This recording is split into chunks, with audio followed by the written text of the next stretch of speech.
One विभागाने सह्याद्री व्याघ्र प्रकल्पातील कोअर झोनमध्ये लावलेल्या कॅमेऱ्यांमध्ये गेल्या काही महिन्यांपासून सातत्याने पट्टेरी वाघाचे दर्शन होत आहे।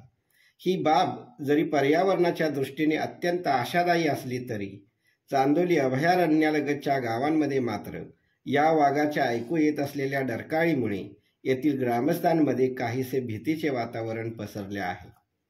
चांदोली अभयारण्य हे शहावाडी तालुक्याच्या उत्तर व शिराळा तालुक्याच्या पश्चिम भागातील डोंगर कपारीत वसलेल्या गावांलगत आहे। अभयारण्यातील बिबटे, गवे, रानडुक्कर अशा हिंस्र प्राण्यांचा या परिसरातल्या मानवी वस्तीत नित्याने वावर असतो। आतापर्यंत या परिसरातल्या 2 लहान मुलींचा बिबट्याच्या हल्ल्यात जीव गेला आहे। कित्येक जण गव्यांच्या हल्ल्यात गंभीर जखमी झाले आहेत। परिसरातल्या अगणित पाळीव प्राण्यांचा बिबट्याने अक्षरशः फडशा पाडला आहे। त्यात आता पट्टेरी वाघाच्या डरकाळीची भर पडली आहे।